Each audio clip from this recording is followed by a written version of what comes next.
नमस्कार साथियों, जय हिंद। आपको स्वतंत्र दिवस की बहुत बहुत शुभकामनाएं। आपके अपने YouTube चैनल पर आपका हार्दिक स्वागत है। मेरा नाम हेमंत है और आज हम लोग बात करने वाले हैं LDC एग्ज़ाम 2024 के बारे में। साथियों, एग्ज़ाम जब से हुआ है तब से कंट्रोवर्सी बनी हुई है और हमने सभी पक्षों से राय लेने के बाद, जैसे आज अखबार में भी कटिंग थी, उस पक्षों से बातचीत करने के बाद, सबको देखने के बाद हम लोगों ने कुछ आपके लिए लेकर आए हैं। इस क्लास में हम लोग, इस टॉपिक में हम लोग बात करने वाले हैं कि पेपर का स्तर कैसा रहा, टाइपिंग के लिए क्या अनुमानित कट ऑफ रहेगी और फाइनल सिलेक्शन के लिए कितने मार्क्स संभावित हैं। तो चलिए दोस्तों, शुरू करते हैं। सबसे पहले आता है पेपर का स्तर कैसा रहा। तो स्तर की बात अपन करते हैं तो स्तर के अंदर जो है पेपर का स्तर नापा नहीं जा सकता, क्योंकि लगभग 27% क्वेश्चन आउट ऑफ सिलेबस आए हैं। और जब इतने सारे क्वेश्चन आउट ऑफ सिलेबस आए हैं तो बच्चा कैसे जो है पेपर करेगा, कैसे किस तरह से होगा, पेपर हो नहीं पाएगा।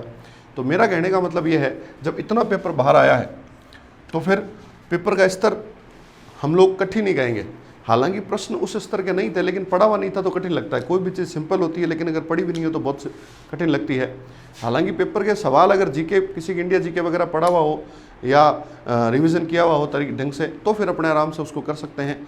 वैसे पेपर का लेवल मॉडरेट था, लेकिन चूंकि पढ़ा हुआ नहीं था, इसलिए पेपर का जो लेवल है मेरे हिसाब से वो टफ ही माना जाएगा।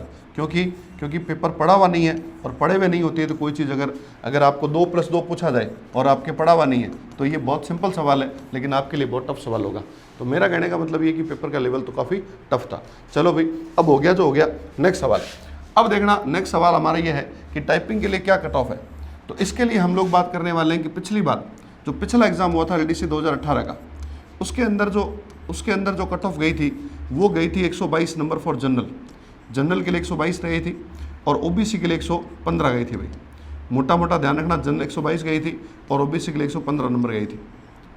तो मेरा उस समय क्या था, उस समय लगभग जो बच्चे थे वो थे 11 लाख थे बच्चे। ठीक है, पोस्ट कितनी थी इसमें? पोस्ट भी लगभग 12,000 ही थी भाई।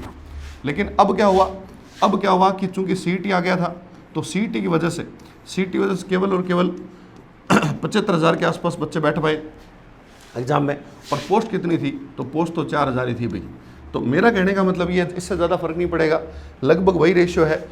तो मेरे हिसाब से लगभग वही मेरिट जाने की संभावना ज़्यादा है। ठीक है, तो 122 प्रश्न नहीं, 122 नंबर कह रहा हूँ मैं। जिस भी विद्यार्थी के 122 नंबर आ रहे हैं, जिस भी विद्यार्थी के 122 मार्क्स आ रहे हैं, इसमें प्लस माइनस 1-2 नंबर चलेंगे, उतना आप अगर करते हैं तो आपको ज़रूर टाइपिंग करनी चाहिए। अगर आप 118 से 122 के बीच में स्कोर कहीं भी कर रहे हैं तो आपको टाइपिंग करनी चाहिए। और ऐसा देखा गया है कि जिसके टाइपिंग में पूरे नंबर आए तो वो बच्चा सेलेक्ट भी होता है। ठीक है, तो अगर आप अभी टाइपिंग स्टार्ट करोगे तो आपके 100 में 100 नंबर आने तय हैं, आ सकते हैं, कोई बड़ी बात नहीं है। कैसे आ सकते हैं टाइपिंग में 100 में 100 नंबर? तो ध्यान रखना, टाइपिंग का पेपर आपको पता होगा 50, इसमें भी 25 ऐसे है। देखना भाई, ये तो 100 नंबर है, वो कैसे बंटे हुए हैं? तो 25 इस तरह से बंटे हुए हैं। 25 इंग्लिश, 25 हिंदी। ठीक है, उसके बाद 25 इंग्लिश एफिशिएंसी, 25 हिंदी एफिशिएंसी, इस तरह से एक बटे हुए भी डाल रखना। ठीक है, तो English, Hindi, English efficiency, Hindi efficiency. तो इस हिंदी और इंग्लिश एफिशिएंसी में से पूरे नंबर लाए जा सकते हैं, पूरे लाए जा सकते हैं आराम से। अगर आप हफ्ता 10 दिन प्रैक्टिस करते हो आराम से, तो इसमें पूरे नंबर लाए जा सकते हैं। दूसरी बात ये कि इनमें से आपको कम से कम पास होने के लिए 9 नंबर तो लाने ही पड़ेंगे। पास होने के लिए आपको कितने नंबर लाने पड़ेंगे? 9 नंबर तो आपको लाने ही पड़ेंगे। तो लगभग आपके 70 नंबर तो प्रत्येक बच्चे के आएंगे भाई।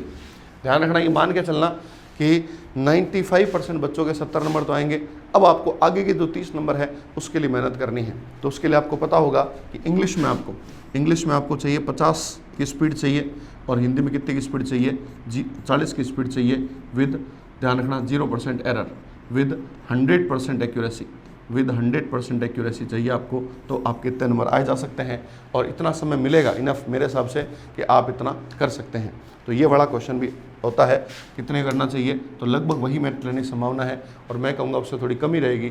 तो आप कहीं भी बॉर्डर पे हैं तो भी तैयारी करना स्टार्ट करें, टाइपिंग करें। आपका सब कुछ टाइपिंग जो है वो बहुत कुछ निर्धारित करेगा। अगर आपके 150 नंबर आए हैं, टाइपिंग नहीं करी है, तो सब आपका जीरो हो जाएगा भाई, कोई मतलब नहीं निकलेगा उस नंबरों का।